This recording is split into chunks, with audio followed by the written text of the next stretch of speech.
Use Airtel Money to pay for all your Yaka bills conveniently. Open the My Airtel app to buy Yaka units. Airtel Money. Simple, secure, borderless.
It is Monday, the 8th day of August 2022. Hello there and welcome from me, Rukidi Edward Kiijanangoma, to news tonight here on UBC TV. First though, let's have a look at what's happening at this hour in our top stories.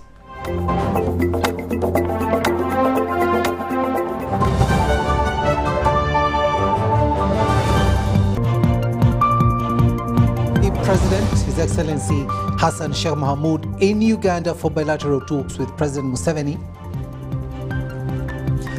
IEBC delivers 90% of polling materials set for a free and fair election in Kenya. Ministry of Internal Affairs registers high number of people entering Uganda through the Malaba border post. And in sports, Uganda's double Commonwealth Games gold medalist Jacob Kiplimo gets watch worth 7 million Ugandan shillings.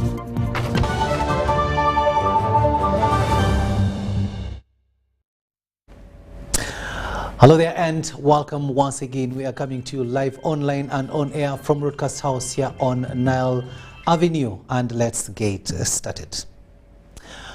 The President of the Federal Republic of Somalia, His Excellency Hassan Sheikh Mohamud, has today arrived in Uganda for a 3-day state visit at the invitation of his counterpart, His Excellency General Yoweri Kaguta Museveni. His Excellency Mohamud was accompanied by a delegation of his cabinet ministers, who included, among others, His Excellency Abdul Kadir Mohamed Noor, Minister for Defense, Abshir Omar Jama, Minister of Foreign Affairs and International Cooperation, His Excellency Jibril Abdi Rashid Haji Abdi, Minister of Commerce and Industry, Honorable Abdullahi Mohammed Ali, Member of Parliament, Honorable Abdi Rashid Noor Jile, Member of Parliament, Honorable Senator Muna Omar Hassan, who is also a Member of Parliament, Honorable Ahmed Abdi Hashi, also Member of Parliament, Honorable Ambassador Mohammed Ali Noor Haji, Permanent Secretary, Minister of Foreign Affairs, Mr. Hussein Sheikh Mohamud, Chief of Staff, Mr. Abdizaiz Ibrahim Adam, Director General, Minister of Commerce and Industry, among others.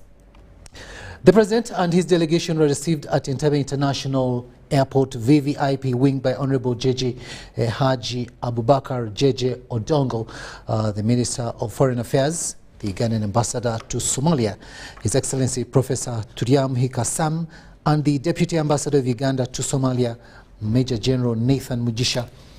He was accorded a guard of honor by the Uganda People's Defense Forces, UPDF, and entertained by the crane dancers. President Mohamud is the newly elected president of Somalia since May 2022 and the founder and current chairman of the Union for Peace and Development Party. Previously, he served as Somalia's 8th president from 2012 to 2017.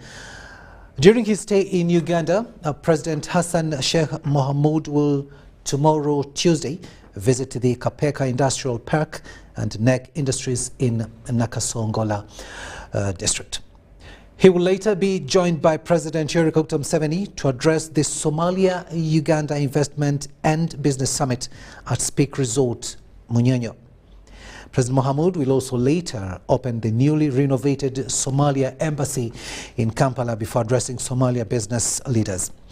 An existing framework agreement signed between Uganda and Somalia in 2016 highlights areas of cooperation between different sectors and ministries, departments and agencies, MDAs of the two countries, ranging from political, defense and security, police, air transport, trade and investment, health, agriculture and animal husbandry, refugees, financial services, tourism and culture, and many others.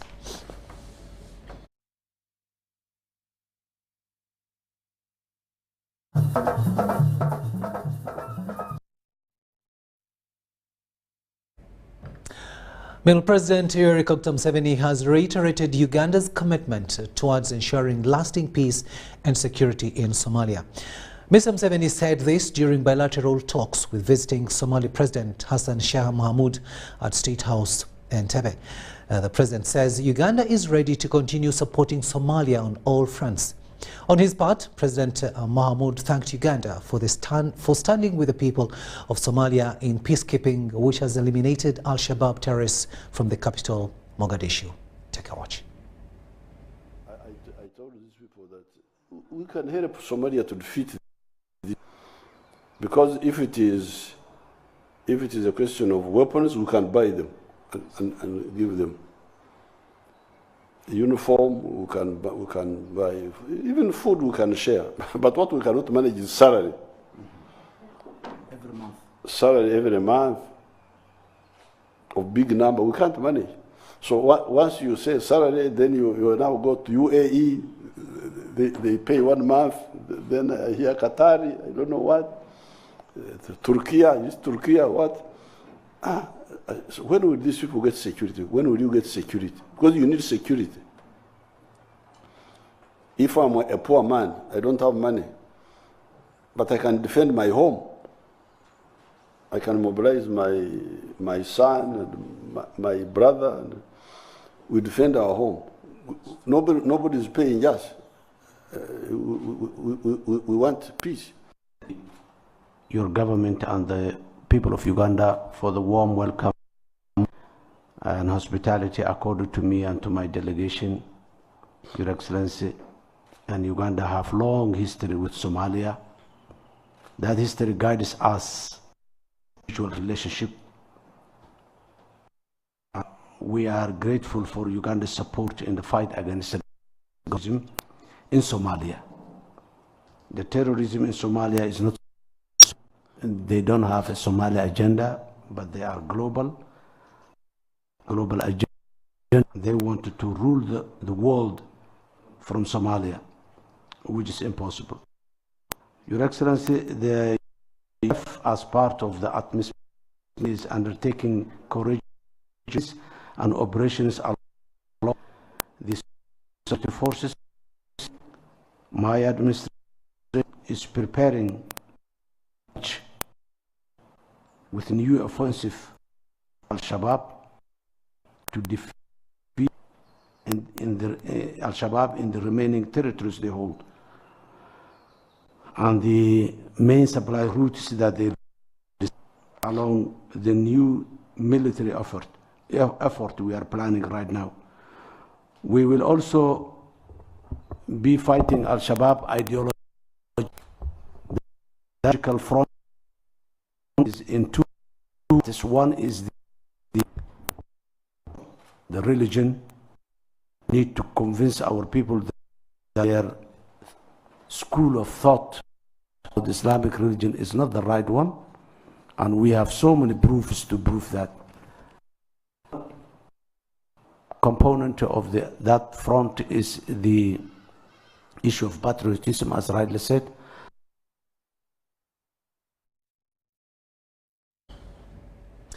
Now, the Independent Electoral and Boundaries Commission of Kenya is set to preside over a free and fair election, with most of the polling materials confirmed delivered to their final destination.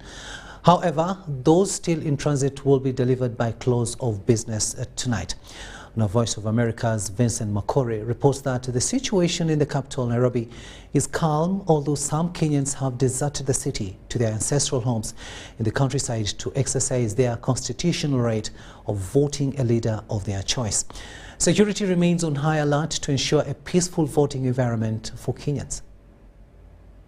Kenyans are counting down. It's just a matter of hours before they cast their ballots to determine who will become the president of this country and other leaders of this country for the next 5 years. It's a work day here in Nairobi, but if you look at in the background, there are not as many people. Nairobi on a Monday usually will be very, very crowded, people going up and down the streets. But a day before the elections, a great number of people have traveled to go and vote in the areas they registered to vote. Now, many go to their ancestral lands. I passed by bus stations this morning, and indeed, there were so many people there lined up to catch the buses to take them back to their home areas so they can vote there on Tuesday. I'm traveling for the purpose of voting.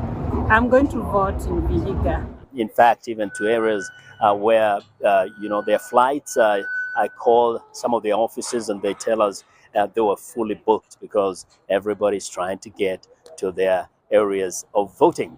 Now, an update for this day is that the biggest activity for the Electoral Commission officials now is to deliver the ballot boxes and ballot papers to the different polling stations all across the country. Different regions have already received their ballot boxes and ballot papers. There are a few others from reports we get that hadn't received their ballot papers by early morning, but officials have assured and guaranteed the citizens that the ballot boxes and ballot papers will be at the polling stations sometime today, probably before the end of the day, and therefore they should be in place, in position for the process as it begins very early on Tuesday. Well, in terms of security, the government has said that it has deployed law enforcement officials all around the country. They do not anticipate, they say they do not anticipate any situation of violence, but just in case of anything, they have deployed a necessary law enforcement officials to different parts of the country who will take care of any situation that may arise.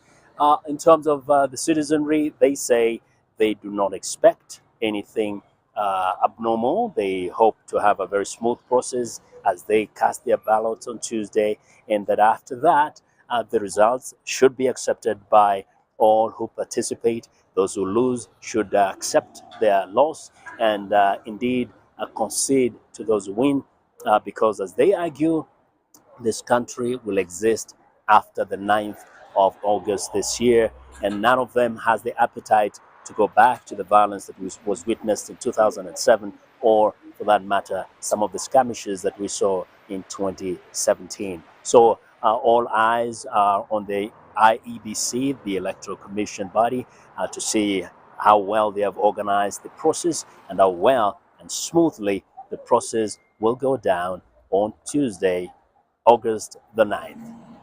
This is Vincent Makori, VOA News, Nairobi, Kenya. And we'll remain in Kenya momentarily. And it is just a few hours for Kenyans to decide on who their next head of state will be. The presidential election in Uganda's neighborhood is a political moment that has put the East African region on alert and caused anxiety. Now, the race, which has 4 candidates, has 2 leading contenders, with the world, including Uganda, only left guessing on who will be Kenya's next president. Here is our senior reporter, Henry Crute, with a detailed story.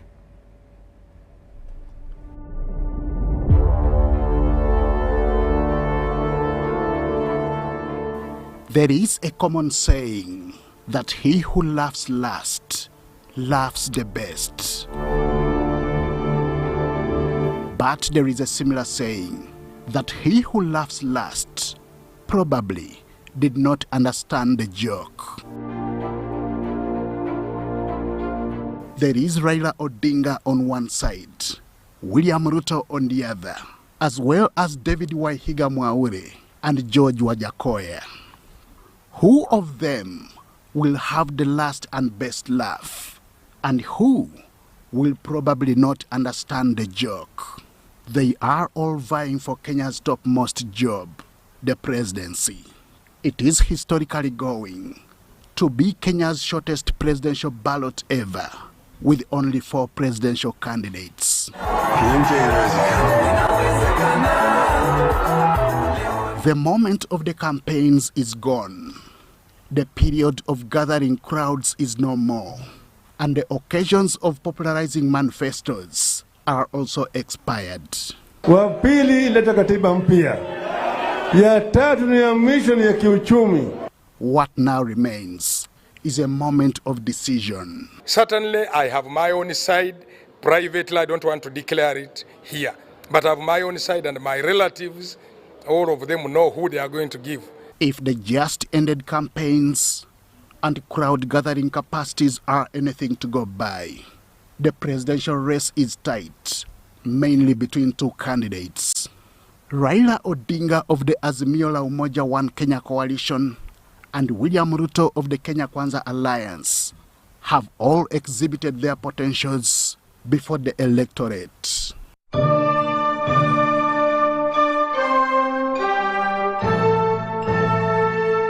The election is historical for both candidates. If Raila Odinga wins, he will be the first president from outside the Kalenjin and Kikuyu ethnic gatherings. He will be the first to take over from a predecessor younger than him in a situation similar to America's Barack Obama and Donald Trump at his 5th stab at the presidency. If Odinga wins, he will be the 5th president with a high likelihood of leading for only 5 years.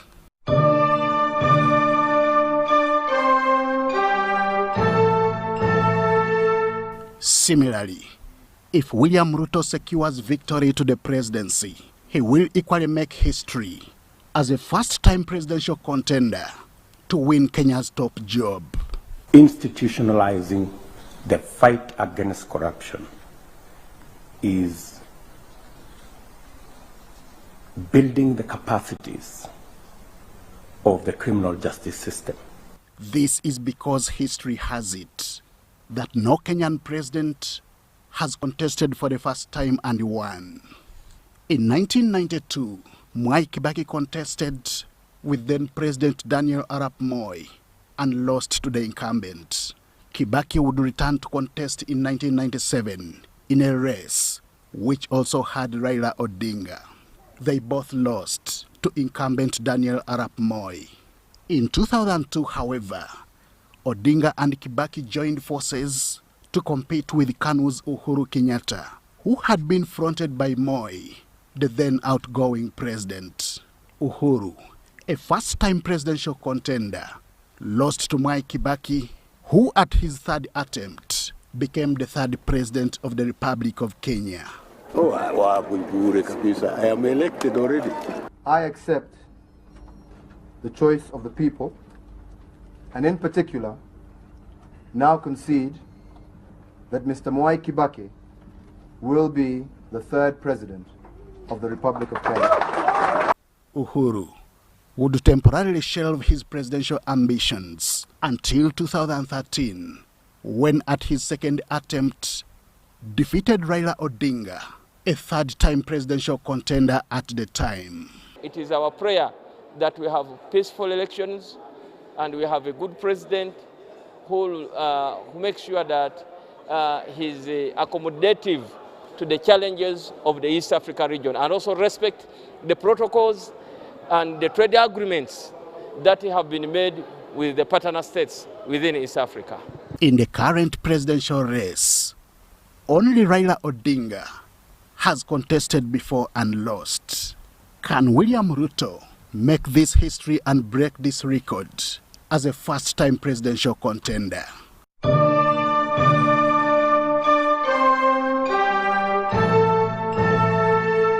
These are some of the questions that Kenyans will line up to answer on Tuesday, 9th August, 2022. And at the end of the day, when the final results are declared, one of them will look like this, and the other will look like this.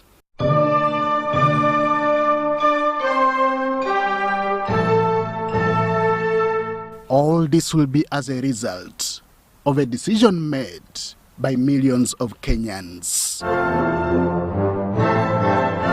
Henry Okrut, UBC. Thanks, Henry, for that report there. Now, as Kenyans prepare for polls tomorrow, Tuesday, August the 9th, 2022, the youth are expecting the next president to focus on political regimes that will help in the economic recovery of the country.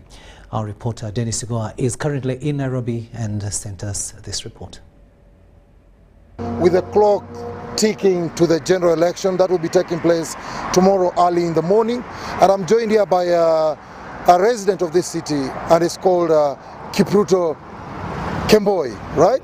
Yes. I've got the names right. So I just want you to give us a general feeling of Nairobi. You know, now we are in the estates, but we have not gone deep into the city center. The general feeling out here, and what is your expectation as far as the election is concerned? Okay, thank you very much. I'll hold it for you. Thank you very much.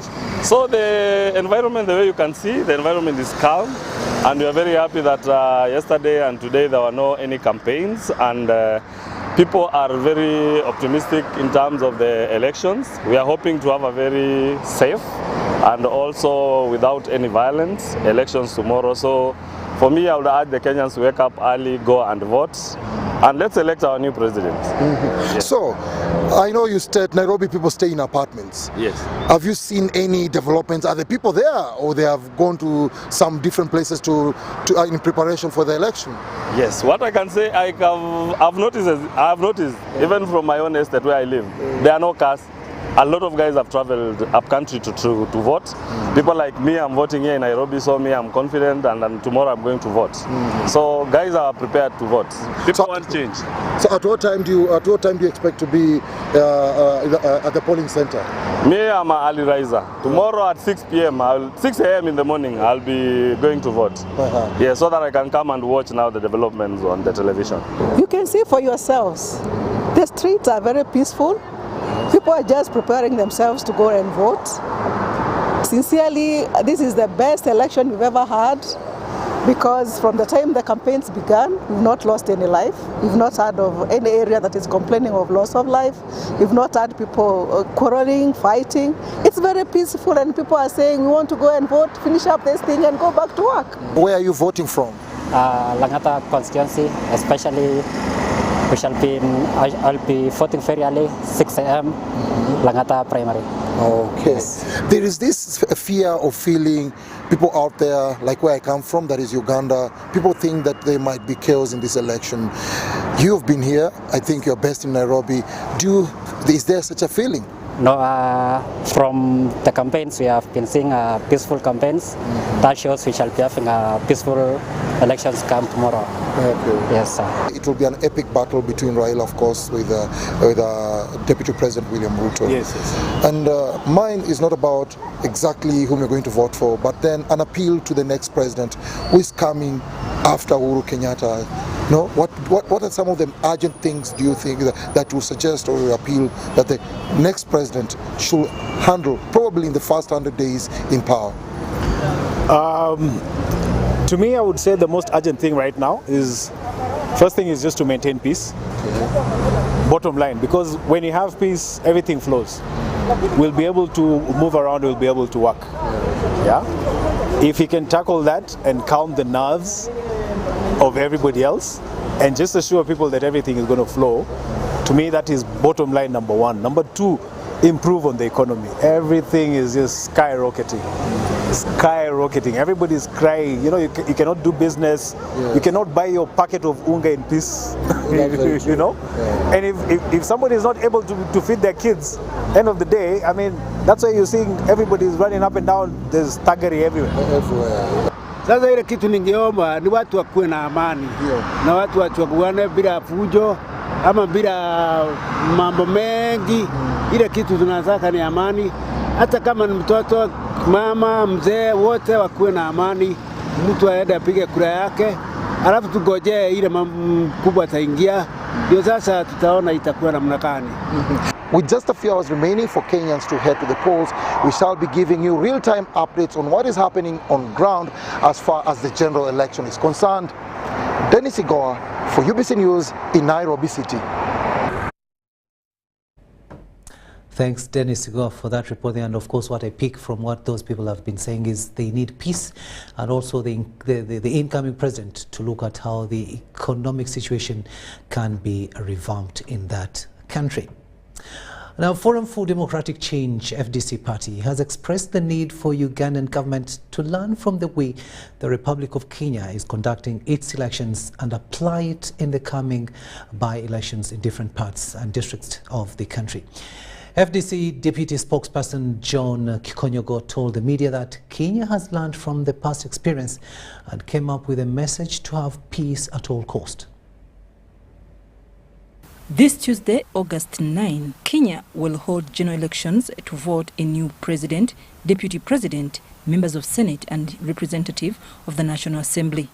The Kenyan Electoral Commission has accredited a number of Ugandan politicians, including former FDC President, retired Colonel Dr. Kizza Besigye, as observers in the election to learn how to organize national elections and internal elections. Besigye was invited as one of the observers in Kenya.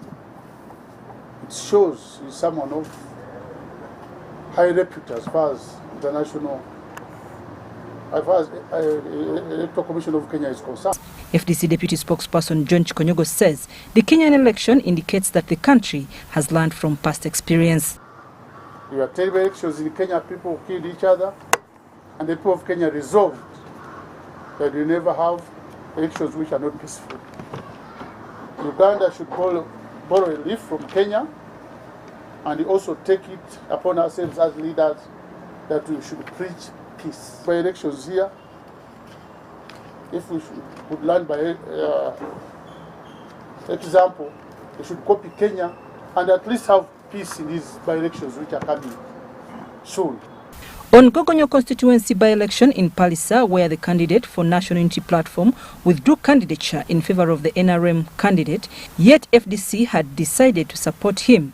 Kiijanangoma calls on sister parties to control candidates they front. Those are what we call political occupation hazards. Because now we are in a fix in a way. We are told our supporters to support that candidate. Now we have to withdraw sister parties to have some sort of authority on their candidates. Because if it were to be an FDC candidate, that business of withdrawal would not have happened. Now that maybe our sister parties are not controlling their candidates enough, we have nothing to do. But we have now treat case by case. Meanwhile, the candidate for FDC in Busongora's South constituency by-election in Kasese, Baguma Aloysius Kigema, has been nominated, and the party says they will not withdraw their candidate or support any sister party. I'm Nafka Farida and Stephen Kalisia in Kiijanangoma.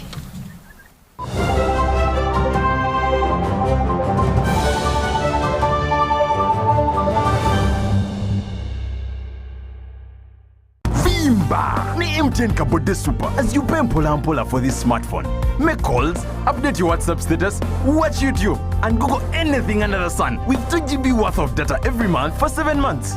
Simply make a small deposit of 99k and pay the balance mpola. You can pay in daily, weekly, or even monthly installments while you enjoy your new phone.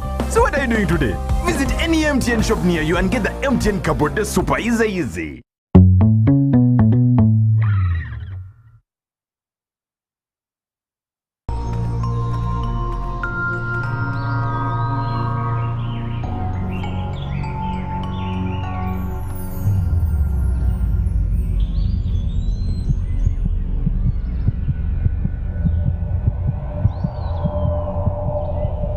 We can't tolerate sexual harassment. Sexual harassment is unacceptable in our school. Because a good school equals a better life. raising voices. Enjoy more GBs for the same price on Airtel. Shareable using 2 Gabonais. We have increased GBs across all your favorite packs. Now, 4 GB is at 10,000 shillings and 10.5 GB at 22,500 shillings, all valid for a week. For the heavy data users, enjoy 24 GB at 50,000 shillings and 50 GB at 100,000 shillings, all valid for a month. Dial *175# or use the My Airtel app to buy these and more affordable weekly and monthly data bundles on Airtel, the smartphone network.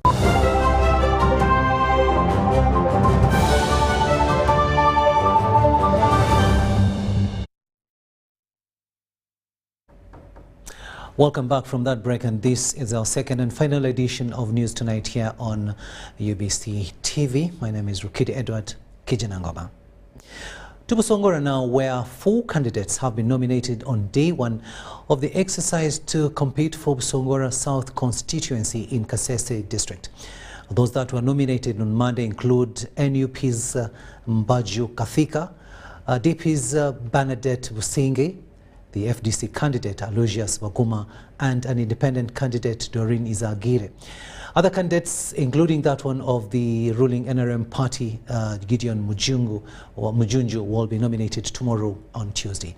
Philip Aguta reports.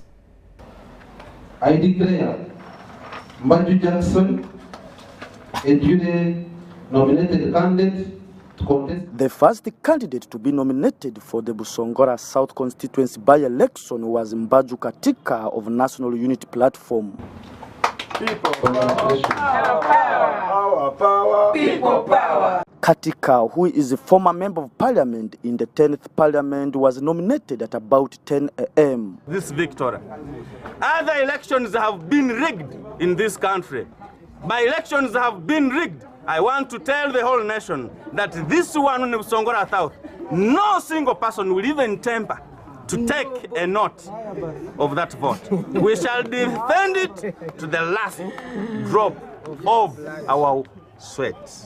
The second was the Democratic Party candidate Benate Businge, who was nominated at about midday after serious scrutiny of her documents. This is the right time where we need a woman to take lead, to be the leader in Busongora South. All along we have tried men. We have seen what the men have done. We have seen the mess they have done. And for us as women, we cannot just look around. We cannot just look at everything going berserk without us coming to rescue the situation. The FDC candidate Aloysius Baguma was nominated at about 2 p.m. amidst cheers from the party supporters.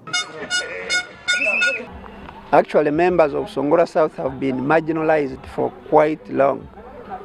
The immediate challenge they have is the problem of water. These people have no safe water for drinking. And that is going to be item number one on my agenda. The last candidate to be nominated on this Monday was Doreen Izagire on independent ticket. In this by-election, I will mainly work on the 3 things. Unity among the Busongora community.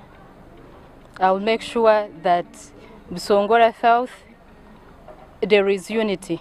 As a mother, as a youth, I'll work on that. Other candidates, including that of the ruling NRM flag bearer Gideon Mujunju, will be nominated tomorrow, and the party officials are already in the district to boost the morale.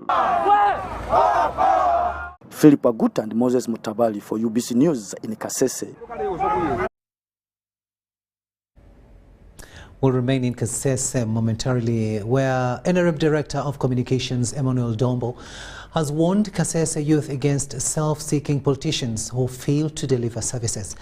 Dombo was addressing a youth conference at Mohokia Primary School in Mohokia Sub-County, Kasese District.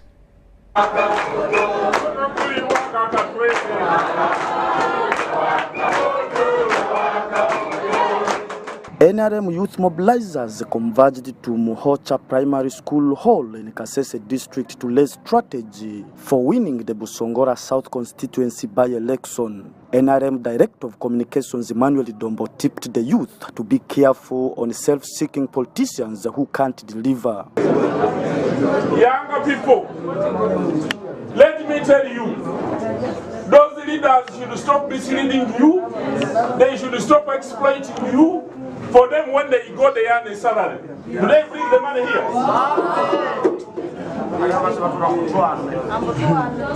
I feel certain that this is Kasese. And I was with him so many years. This shouldn't happen at all. Dombo last at opposition politicians on poor service delivery in the district. I said, you people, how can you be members of parliament and your people are still crying over secondary school? Query. So when you go to parliament, instead of quarreling with Museveni, why don't you talk for your people? You take a whole year, 5 years, quarreling with Museveni, and your people are staying in a school like this? And you are electing? We should stop exploiting Ugandans. This is painful. NRM came because of the 4 principles. The first one is patriotism. We must love the country. We must build the country together, irrespective of who we are. The second one, we must build a strong Africa, because we need a bigger market for the things that we do. State Minister for ICT and National Guidance Godfrey Kabyanga says the NRM has structures in Kasese to win Busongora South. Those structures are already there and they were already doing work, and now we have also put in campaign structures to augment the other NRM structures. And we feel all those two structures, if they can work tirelessly, hard campaign for our candidate, we are going to win this election. He urged them to campaign and vote for the ruling NRM candidate Gideon Mujungu. We have 3 FDC MPs and 3 NRM MPs. Now, as NRM, we are not ready to lose this election because our target was 2026, we should take the whole district. So we have put everything in place. We are campaigning. The youth promised a door-to-door and business-to-business campaign strategy. As young people, we have agreed to go and support our flag bearer of Busongora South as Mujungu Gideon Tembo. By 18th this month, we shall be having a win. We are going to move house to house, person to person, bar to bar, shop to shop, market to market. Services are all offered by or given to the people by NRM. It is NRM that will do the budgets, NRM that will plan for you. It is NRM implementing its manifesto. So I request the people of Busongora South to cooperate, to vote Honorable Mujungu. We've decided to rally behind Tembo Gideon Mujungu because we've seen he's the one to reach our voice to the president and the rest of the people in Kampala. We have decided to rally for him because he is the one who has promised us and who has even worked for us. In the just 1 year he had spent in parliament, he had just worked as an example. He had logged for us very many things like motorcycles to the youth groups. He had supported skilling centers of the youth. Philip Aguta and Moses Mutabali for UBC News in Kasese. I was a youth. Let's return to Kampala now, where Minister for Kampala Affairs Hajat Misa Kabanda has advised Muslims to remain united and also be together, and also when they come back from the Hijjah, emphasize that togetherness. We have this report. Minister for Kampala and metropolitan areas Hajat Misa Kabanda has appealed for cooperation among the Muslim community as a lead to development. She was at